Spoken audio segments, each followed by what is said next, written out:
Merci beaucoup, bonjour à vous tous.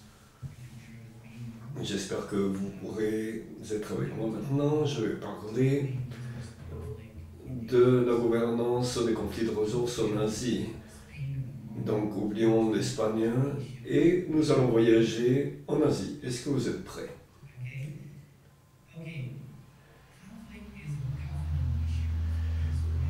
Le conflit est une des questions de gouvernance qui nous présente le plus de défis lorsque nous parlons des bons gouvernants. C'est pourquoi nos forêts et paysages sont un théâtre de beaucoup de conflits au niveau des attentes qui ne peuvent pas être atteintes en même temps. On ne peut pas réaliser ce que les gens ne peuvent pas réaliser ce qu'ils veulent avec leur paysage et donc les conflits sont importants. Le défi est comment est-ce que nous allons diriger, piloter ce conflit, le gérer, parce que si nous ne le faisons pas de bonne manière, il peut porter préjudice à tous les efforts que nous faisons à niveau international ou local. Néanmoins, beaucoup d'études nous ont montré également que le conflit peut être également positif et un outil de transformation. Et c'est un défi que pour toutes les personnes qui s'occupent de la gestion des paysages. Nous parlons de essayer de comprendre l'importance de cette question.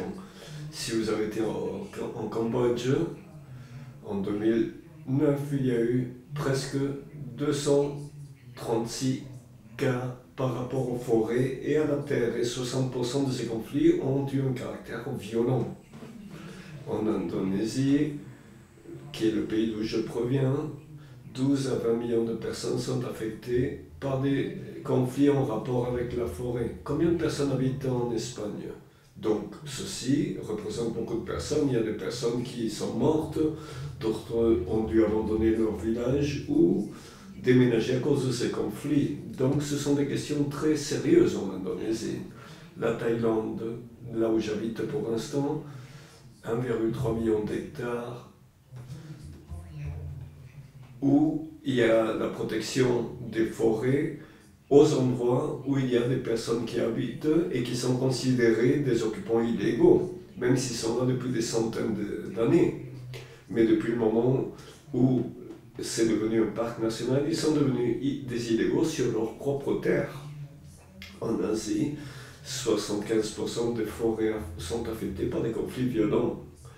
Donc, c'est une question de gouvernance très importante et que j'aimerais débattre un peu plus avec vous lorsque nous pensons par exemple à REDD+, ce que cela représente dans la pratique.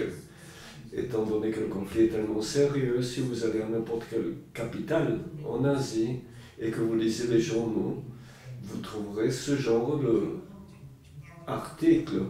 Par exemple, le Jakarta Post en Indonésie, les indigènes avec des compagnies d'exploitation, ou en Phnom Penh, beaucoup d'agriculteurs qui veulent récupérer les droits qui leur ont été enlevés par des agences gouvernementales. En Thaïlande, il y a une grande demande de redistribution des terres qui appartiennent à l'État, c'est-à-dire 90% du pays. Maintenant, j'aimerais débattre avec vous de quelque chose qui est déjà apparu hier. Les communautés sont celles qui ont le plus à perdre, mais le moins de pouvoir pour pouvoir gagner. C'est la réalité. Donc, au cours des 2 années et demie passées, nous nous sommes concentrés sur des partenaires en Asie pour essayer de faire une recherche compréhensive et voir le type de conflit spécifique entre les communautés et ce qui était à l'extérieur. Et là, j'inclus les actionnaires qui ne sont pas la communauté, comme le promoteur, le gouvernement, les compagnies minières, les compagnies forestières, etc. Et nous voulions savoir quelles étaient les répercussions de ces conflits, quelles étaient les causes sous-jacentes, Et comment est-ce qu'on a géré ces conflits jusqu'à maintenant? Quels ont été les résultats? Parce que la compréhension de ces éléments sont importantes pour la gouvernance à l'avenir. Nous avons fait des cas d'études qui sont encore en cours dans 6 pays. La Chine, en Mongolie intérieure, entre la communauté de pasturage et le gouvernement. Et nous avons beaucoup de recherches dans le Mekong, comme le Cambodge, la Thaïlande, le Vietnam, où nous voyons différents types de communautés qui sont dans un conflit avec des compagnies minières, avec des plantations de caoutchouc, et en Thaïlande spécifiquement entre les personnes indigènes et les régions préservées, en Indonésie, entre les indigènes et les compagnies d'abattage, et aussi avec des compagnies pétrolières. Donc voici les acteurs du conflit. D'un côté, les communautés locales ou indigènes, ce sont des agriculteurs, des bergers, des utilisateurs de la forêt, des personnes pauvres.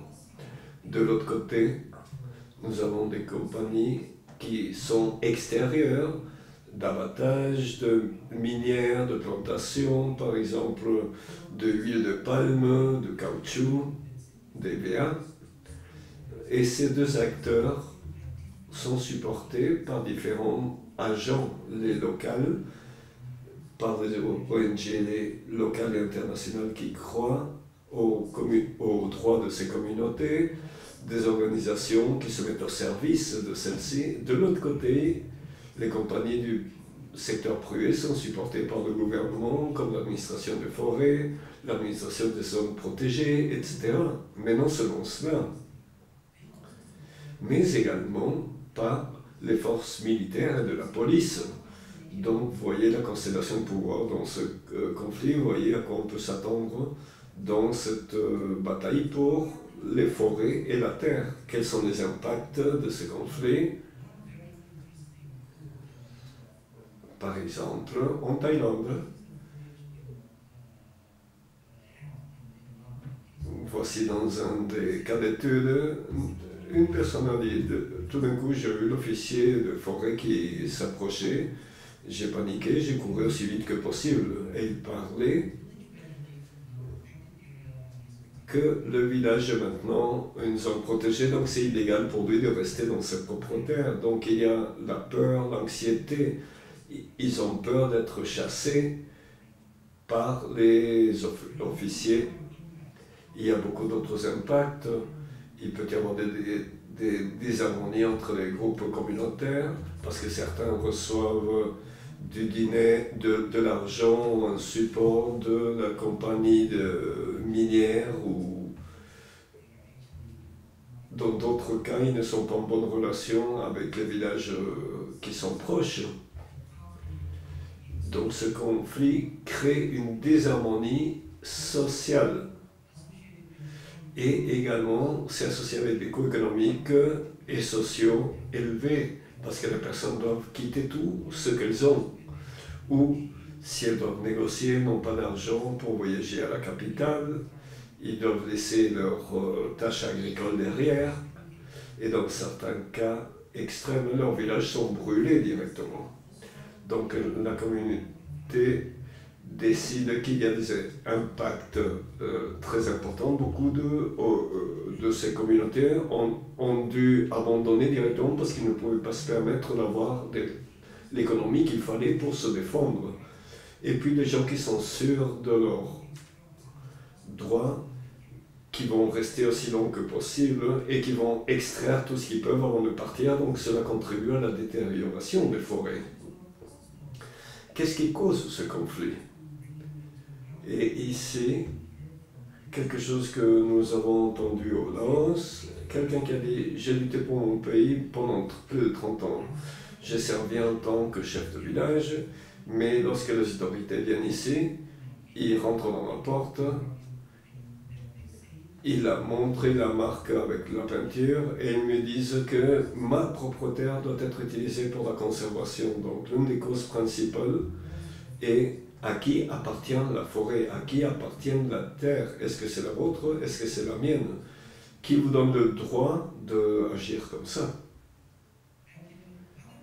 Dans d'autres cas de conflit, il y a un manque de coordination entre les agences d'État. Dans l'exemple du Cambodge, le ministère de l'Énergie a donné et de l'Industrie a donné une patente à la compagnie minière. Et de notre côté, le ministère des Forêts, pour la même terre, a certifié la possibilité des villageois de rester là. Donc, pourquoi est-ce qu'ils n'ont pas travaillé conjointement?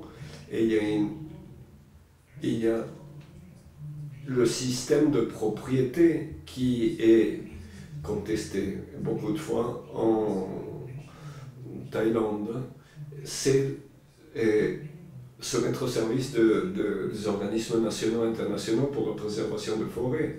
Mais en même temps, les communautés locales ont leurs propres besoins. Et comme je l'ai dit avant, nous vivons dans un endroit où la propriété des terres n'est pas encore claire et très contrastée. Et ensuite, il y a beaucoup d'autres facteurs qui interviennent, ce qui fait que cela devient de plus en plus compliqué. J'aimerais vous montrer dans ces 8 cas comment ils ont résolu le conflit. Ici, vous voyez qu'il y a différents moyens et d'approches pour le résoudre, par négociation, médiation, ou en évitant cela. Par exemple, dire cela ne vaut pas la peine, nous n'avons rien pour nous. Et dans certains cas, la coercition pour des acteurs plus puissants, qui ont plus de pouvoir. Et ce qui était très intéressant, qu'a dit mon collègue Chimère, de réunir les acteurs pour trouver une solution en commun. Mais dans les 8 cas que nous avons étudiés, il y a 3 cas qui ont été résolus de façon satisfaisante, surtout quand il y a des problèmes de contraintes. Et dans beaucoup de cas, nous ne pouvons pas nous adresser à des conflits en rapport avec les paysages. Et le cas numéro 7 en Thaïlande a mis 21 ans pour être résolu. En Kalimantan occidental, 23 ans entre les communautés et ces concessions forestières importantes. Donc un message clé ici, si nous ne sommes pas préparés au conflit, si nous ne nous préparons pas à cela, quelle que soit notre manière d'agir, si ce soit REDD+, ou gestion de forêt, etc., nous serons confrontés à ce défi. Donc j'aimerais parler un petit peu, ou tout au moins soumettre cette question. Est-ce que le conflit s'aggrave ou pas avec REDD+?